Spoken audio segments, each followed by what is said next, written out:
Genghis Khan ইতিহাসের অন্যতম প্রভাবশালী সেনাপতি, যার নেতৃত্বে গড়ে উঠেছিল মঙ্গল সাম্রাজ্য। প্রশান্ত মহাসাগর ও ক্যাস্পিয়ান সাগরের আশপাশের সবকিছু নিয়ন্ত্রণে ছিল তার। একসময় এখান থেকেই শুরু হয়েছিল বিশ্বের সবচেয়ে বড় সাম্রাজ্য গঠনের ইতিহাস। চীন থেকে যুদ্ধবিদ্যা ও কূটনৈতিক মৌলিক শিক্ষা নিয়ে চেঙ্গিস খান প্রথমেই জিন রাজবংশকে পরাজিত করেন। এরপর একে একে দখল করেন পশ্চিম জিয়া, পারস্যের খোয়ারিজমীয় সাম্রাজ্য এবং ইউরেশিয়ার কিছু অংশ। তার ভয়ে কাঁপতে থাকলো গোটা বিশ্ব। চেঙ্গিস খান পৃথিবীর সবচেয়ে ভয়ঙ্কর যুদ্ধনেতাদের একজন হিসেবে পরিচিত ছিলেন। তার সেনারা কোটি কোটি মানুষ হত্যা করেছে, শহর ধ্বংস করেছে, সভ্যতাকে উল্টে দিয়েছে। এসব কারণে অনেক দেশে চেঙ্গিস খানকে অভিশাপের দূত হিসেবে দেখা হয়। তাই মঙ্গোলিয়াকে অনেকে ঐতিহাসিকভাবে সেই ধ্বংসযজ্ঞের জন্মস্থান হিসেবে দেখে এবং কিছু পশ্চিমা দৃষ্টিভঙ্গি থেকে এই জাতিকে রক্তপিপাসু বা অভিশপ্ত বলার প্রবণতা দেখা যায়।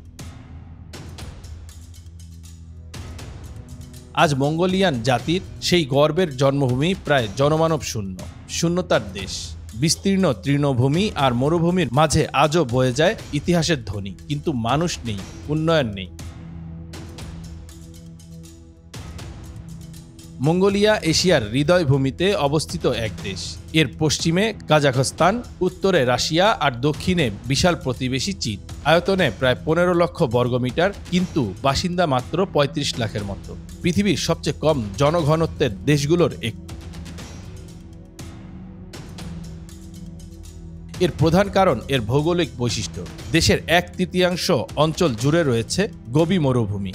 তাপমাত্রার ওঠানামা ভয়াবহ। গরমে 40 ডিগ্রি, শীতকালে -40 ডিগ্রি সেলসিয়াসেও নামে। এই চরম আবহাওয়া কৃষি বা শিল্প গড়ে তুলতে বড় বাধা হয়ে দাঁড়িয়েছে। দ্বিতীয় কারণ, চেঙ্গিস খানের সময় থেকেই মঙ্গোলিয়ানরা ছিল যাযাবর জাতি। তারা ঘোড়া, উট আর ছাগল নিয়ে এক জায়গা থেকে আরেক জায়গায় ঘুরে বেড়াতো। তারা বাড়ি বানায়নি, রাজপ্রাসাদ নয়, তাঁবু ছিল তাদের আবাস। আজও বহু মানুষ গের নামে পরিচিত ঐতিহ্যবাহী তাঁবুতে বাস করেন।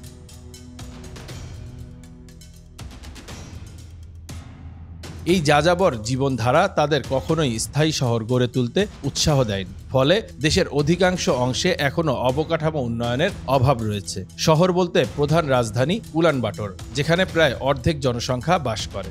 বাকি দেশ অনেকটাই ফাঁকা। মঙ্গোলিয়ার অর্থনীতি প্রধানত গবাদি পশুপালন আর খনিজ সম্পদ নির্ভর। দুধ, মাংস, পশম এই ছিল মঙ্গোলিয়ান জীবনযাত্রার ভিত্তি। তবে আধুনিক বিশ্বে এই পেশাগুলো আর টিকছে না। জলবায়ু পরিবর্তন, খরা আর তুষারঝড়, যাকে তারা বলে যুদ্ধ, এখনও প্রতিনিয়ত গবাদি পশু নিধন করছে।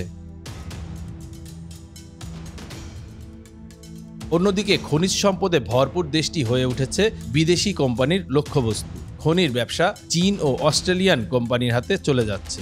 স্থানীয় মানুষ পাচ্ছে না উন্নয়ন, বরং পরিবেশ দূষণের ভোগান্তি তাদের ভাগ্যে জুটছে। ফলে বহু মানুষ গ্রাম ছেড়ে শহরে চলে যাচ্ছে, আবার কেউ কেউ দেশ ছেড়ে পাড়ি দিচ্ছে বিদেশে। তবে শুধু ভৌগোলিক বা অর্থনৈতিক কারণ নয়, চেঙ্গিস খানের উত্তরাধিকার নিজেও এক অদ্ভুত দ্বৈততা তৈরি করেছে। একদিকে তিনি জাতীয় গর্ব ও অপরদিকে একটি স্থায়ী নগর সভ্যতার বিরোধিতা করেছেন তিনি নিজেই। চেঙ্গিস খান ও তার বংশধররা রাজ্য শাসন করলেও তারা কখনো স্থায়ী রাজধানী গড়ার চেষ্টা করেননি। তারা বিশ্বাস করতেন মানুষ ঘোড়ার পিঠে জন্মায়, তাঁবুতে ঘুমায় আর যুদ্ধে বড় হয়। সেই বিশ্বাস আজও মঙ্গোলিয়ার সাংস্কৃতিক মানচিত্রে ছাপ ফেলে রেখেছে। সরকার এখন দেশটিতে প্রযুক্তি খাত ও ট্যুরিজমে বিনিয়োগ বাড়াচ্ছে।